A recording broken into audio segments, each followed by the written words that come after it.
शास्त्रों की बात जाने धर्म के साथ। जिस तरह जीवन एक सत्य है, ठीक प्रत्येक व्यक्ति को ये भी भली भांति पता है कि मृत्यु भी एक ऐसा सत्य है जिसे कोई जितना मर्जी झुठला दे, परंतु इसे बदला नहीं जा सकता। कहने का अर्थ है कि जिसने इस पृथ्वी पर जन्म लिया है, उसे एक न एक दिन अपने प्राणों की आहुति देनी पड़ती है। इस बारे में हम में से बहुत से लोगों ने कई बार अपने बड़े बुजुर्गों से कहते सुना होगा कि मृत्यु के बाद मनुष्य शरीर की आत्मा 13 दिनों तक अपने घर में रहती है। मगर ऐसा क्यों, इस बारे में क्या किसी ने सोचा है? अगर नहीं तो चलिए आज आपको इससे संबंधित जानकारी बताते हैं और जानते हैं कि आखिर क्यों मृतक शरीर की आत्मा 13 दिनों तक अपने घर में भटकती रहती। साथ ही साथ ये भी बताएंगे कि 13 दिनों तक मृतक के नाम का पिंडदान क्यों किया जाता है। बता दें कि गरुड़ पुराण में इस बारे में विस्तार से बताया गया है। गरुड़ पुराण में बताया गया है कि जब किसी व्यक्ति की मृत्यु होती है तो यमराज के यमदूत उसे अपने साथ यमलोक ले जाते हैं। यहाँ उसके अच्छे और बुरे कर्मों का हिसाब होता है और फिर 24 घंटे के अंदर यमदूत उस प्राणी की आत्मा को वापस घर छोड़ जाते हैं। यमदूत के द्वारा आत्मा को वापस छोड़ जाने के बाद मृतक की आत्मा अपने परिजनों के बीच भटकती रहती है और अपने परिजनों को पुकारती रहती है, लेकिन उसकी आवाज को कोई नहीं सुन पाता। यह देखकर मृत व्यक्ति की आत्मा बेचैन हो जाती है और जोर जोर से चिल्लाने लगती है। इसके बाद आत्मा अपने शरीर के अंदर प्रवेश करने की कोशिश करती है, लेकिन यमदूत के पास बंदिश होने के कारण वह मृत शरीर में प्रवेश नहीं कर पाती। इसके अलावा गरुड़ पुराण की माने तो जब यमदूत आत्मा को उसके परिजनों के पास छोड़ जाती है तो उस समय उस आत्मा में इतना बल नहीं होता कि वो यमलोक की यात्रा तय कर पाए।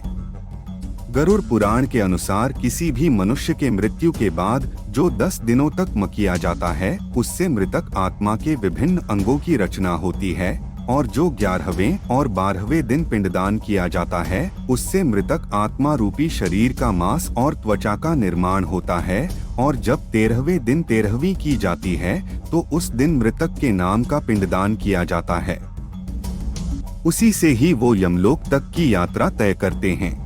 अर्थात मृत्यु के बाद मृतक के नाम का जो पिंडदान किया जाता है, उसी से ही आत्मा को मृत लोक से यमलोक तक यात्रा करने का बल मिलता है। इसलिए ही गरुड़ पुराण में बताया गया है, जब किसी मनुष्य की मृत्यु हो जाती है तो उसकी आत्मा 13 दिनों तक अपने परिजनों के पास घर में भटकती रहती है और उसके बाद आत्मा मृत लोक से यमलोक की ओर निकल पड़ती है, जिसे पूरा करने के लिए उसे 12 महीने यानी कि 1 साल का वक्त लगता है। इतना ही नहीं, मान्यता के अनुसार 13 दिनों तक मृतक के नाम का किया गया पिंडदान उसके 1 वर्ष के भोजन के समान होता है। पिंडदान न किया जाए तो क्या होगा? इसके अलावा बता दें, अक्सर लोगों के मन में ये सवाल भी जरूर आता है कि अगर किसी मृत व्यक्ति के नाम का पिंडदान नहीं किया गया तो क्या होता है। तो दोस्तों, आपको बता दें कि इसका भी वर्णन गरुड़ पुराण में किया गया है। जी हाँ, जिस मृतक व्यक्ति का पिंडदान नहीं किया जाता, यमदूत उसे 13वें दिन जबरदस्ती घसीटे हुए यमलोक की ओर ले जाते हैं और मृतक व्यक्ति की आत्मा को इस दौरान काफी कष्ट उठाना पड़ता है। इसलिए हिंदू धर्म में मनुष्य की मृत्यु के बाद 13 दिनों तक पिंडदान करना आवश्यक माना गया है। इसके अलावा आपको बता दें कि 13वें दिन परिजनों के द्वारा मृतक व्यक्ति के नाम का जो भोज करवाया जाता है, अगर वह कर्ज लेकर किया जाए तो मृत व्यक्ति की आत्मा को शांति नहीं मिलती।